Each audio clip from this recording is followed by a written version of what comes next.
9 जुलाई 2024 राजस्थान के एक छोटे गांव से एक लड़का दीपक मीणा आईएएस की तैयारी करने के लिए दिल्ली आता है। उसके पिता एक गरीब किसान है और उसकी मां भी पिता की खेती के काम में हाथ बटाया करती थी। 9 जुलाई को अपने जीवन में पहली बार दिल्ली आता है।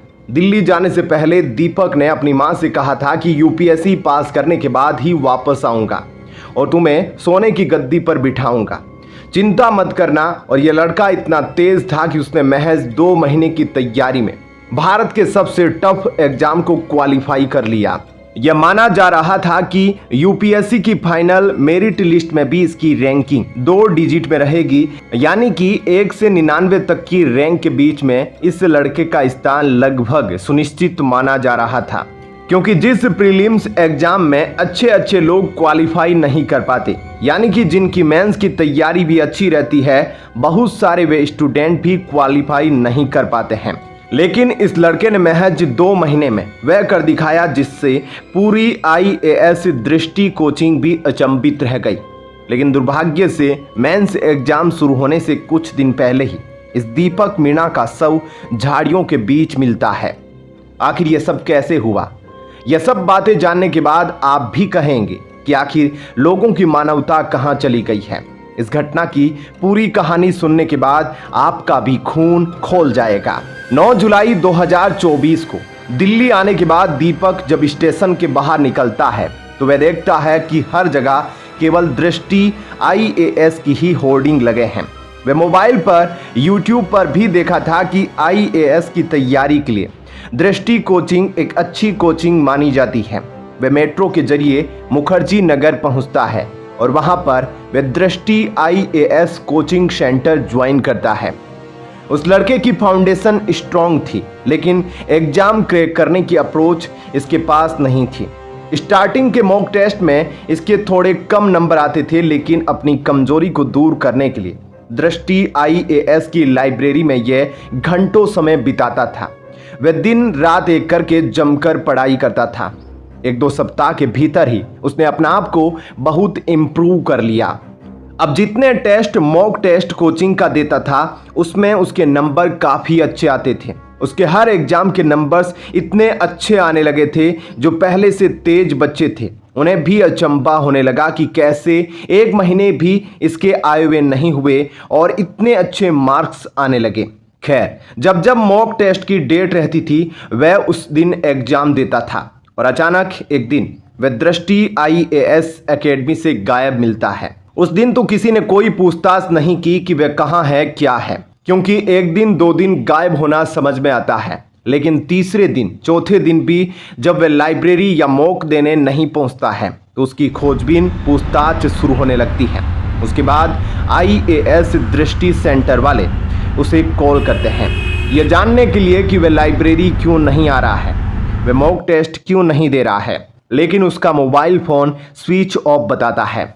इसके बाद आईएएस दृष्टि के हेड विकास दिव्यकीर्ति पिता चंदूलाल मीणा को कॉल करते हैं। फिर पिता चंदूलाल ने जो जवाब दिया उसे सुनने के बाद विकास दिव्यकीर्ति भी चकित हो जाते हैं।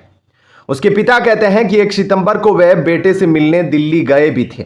रोजाना बेटे से फोन पर बातचीत होती थी। 10 सितंबर के बाद से बात नहीं हो पाई। फोन नहीं उठाता तो चिंता भी होती है, लेकिन मैं बार बार फोन इसलिए नहीं करता हूं क्योंकि उसकी पढ़ाई डिस्टर्ब होगी, या हो सकता है कि अभी वह खुद को पढ़ाई के लिए आइसोलेट कर लिया हो और केवल पढ़ाई पर ही उसका फोकस हो, इसलिए हमारे फोन का जवाब वो नहीं दे रहा हो। और यह सब सोचना लाजमी भी था क्योंकि एग्जाम 20 सितंबर से ही शुरू होने वाले थे। फिर विकास दिव्यकीर्ति बताते हैं कि वह तो यहाँ पर है ही नहीं, पता नहीं वह कहाँ पर है। जिसके बाद पिता ने दिल्ली पहुंचकर कई जगहों पर तलाश की, लेकिन कुछ पता नहीं चला। परिजनों ने मुखर्जी नगर थाने में दीपक की गुमशुदगी दर्ज कराई।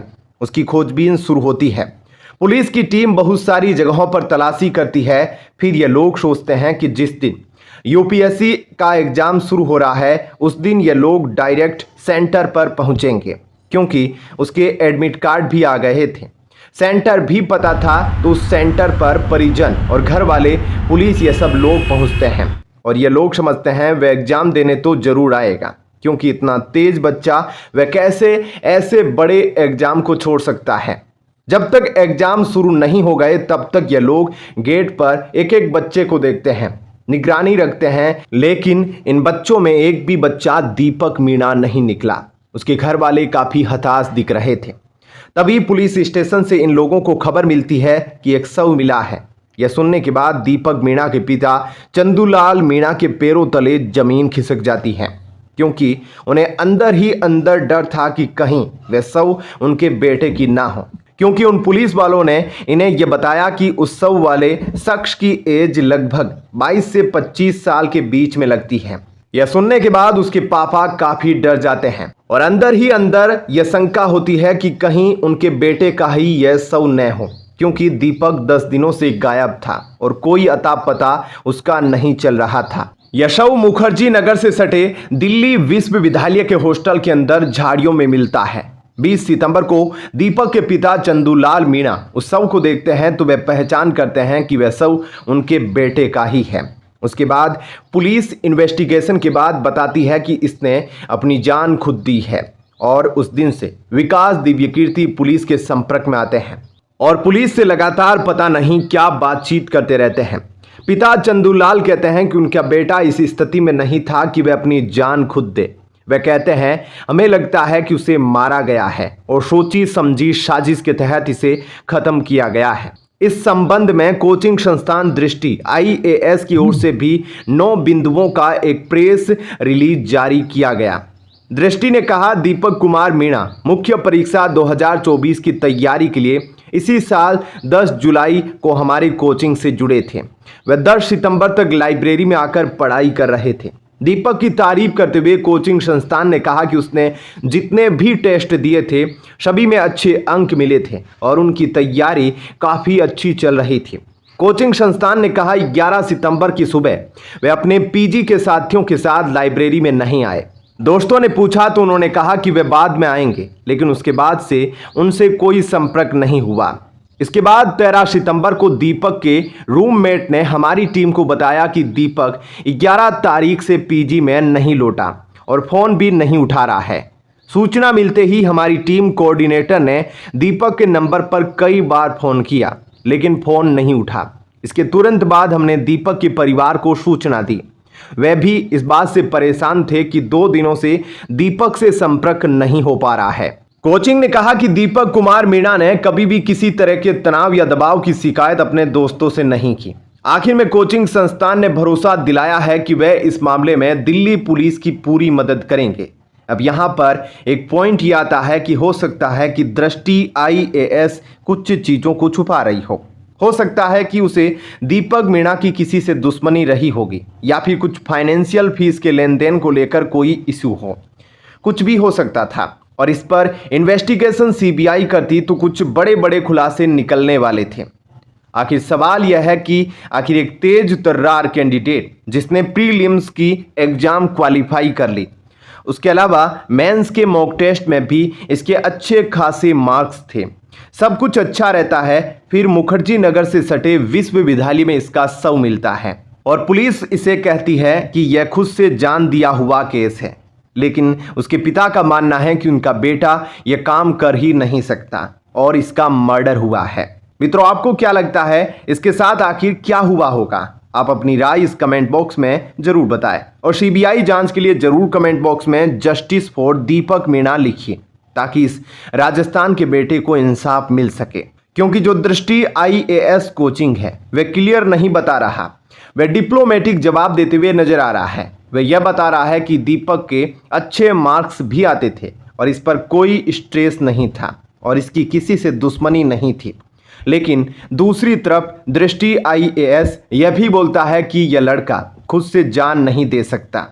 दीपक काफ़ी समझदार और तेज तर्रार कैंडिडेट्स था और सबसे बड़ा पॉइंट यह है कि जहां पर दीपक का शव मिला था वहां पर कुछ ड्रिंक बियर के बोतल भी पाए गए और पोस्टमार्टम करने के बाद यह बताया जाता है कि हैंगिंग का केस है।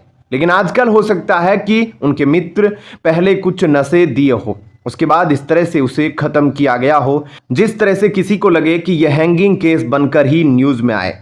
उसके बाद सारे सबूत वहां पर खत्म कर दिए गए हो। अब इसके इन्वेस्टिगेशन का अंतिम परिणाम क्या आता है उसे मैं आपको अपडेट जरूर दूंगा। आप चैनल को सब्सक्राइब करके रखिए और हाँ, सीबीआई से इसकी जांच करने की मांग जरूर कीजिए, क्योंकि कुछ भी हो सकता है। हो सकता है कि कोचिंग की मिली भगत हो पुलिस वालों के साथ, और आमतौर पर देखा जाता है कि पुलिस की इन्वेस्टिगेशन से सीबीआई की इन्वेस्टिगेशन पूरी चेंज हो जाती है। तो आपका सपोर्ट इस केस में जरूरी है।